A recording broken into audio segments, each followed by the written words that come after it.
ശബരിമല വ്രതമെടുക്കുന്നതിനാൽ കറുപ്പ് വസ്ത്രം ധരിച്ചെത്തിയ 2 വിദ്യാർത്ഥികളെ ക്ലാസിൽ നിന്ന് പുറത്താക്കിയതായി പരാതി. തൃശൂർ അളഗപ്പ നഗർ പഞ്ചായത്ത് ഹയർ സെക്കൻഡറി സ്കൂളിലാണ് സംഭവം. പ്രശ്നം പരിഹരിക്കാൻ കഴിയാതെ തർക്കത്തിലേക്ക് നീങ്ങിയതോടെ പുതുക്കാട് പോലീസും ഇടപെട്ടു.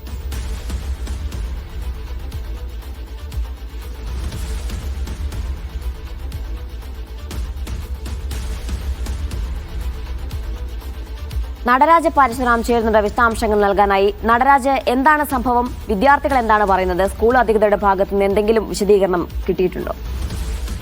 അളഗപ്പനഗർ പഞ്ചായത്തിന് കീഴിലുള്ള അളഗപ്പനഗർ പഞ്ചായത്ത് ഹയർ സെക്കൻഡറി സ്കൂളിലാണ് ഇത്തരത്തിൽ 2 ഹയർ സെക്കൻഡറി വിഭാഗം കുട്ടികളോട് യൂണിഫോം ധരിക്കാത്തതിനാൽ പുറത്തു പോകണമെന്ന നിർദ്ദേശം വന്നത്. കറുപ്പ് വസ്ത്രം ധരിച്ചാണ് ഇവരെത്തിയത്. ശബരിമലയ്ക്ക് വ്രതത്തിലായിരുന്നു. സയൻസ് ഗ്രൂപ്പിലെ 2 വിദ്യാർത്ഥികളോടാണ് ക്ലാസ് ടീച്ചറും സ്റ്റാഫ് സെക്രട്ടറിയും ക്ലാസ്സിൽ നിന്നും പോകണമെന്ന് നിർദ്ദേശിച്ചത്.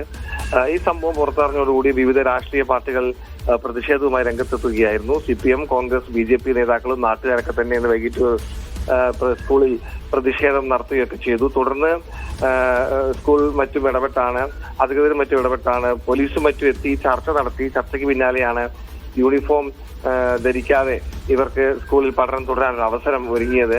നേരത്തെ യൂണിഫോം ധരിക്കാതെ ക്ലാസ് ഇരിക്കാൻ സമ്മതിക്കില്ല എന്ന നിലപാടാണ് സ്കൂൾ അധികൃതർ സ്വീകരിച്ചിരുന്നത്. പക്ഷെ പിന്നീട് പോലീസ് എത്തുകയും നാട്ടുകാരും രാഷ്ട്രീയ പ്രതിനിധികളും എല്ലാവരും ചേർന്ന് ചർച്ച നടത്തുകയായിരുന്നു. പിന്നീട് പ്രശ്നം പരിഹരിച്ച് ഇവർ കറുത്ത വസ്ത്രം അണിഞ്ഞ് തന്നെ ക്ലാസ്സിൽ തുടരുകയായിരുന്നു.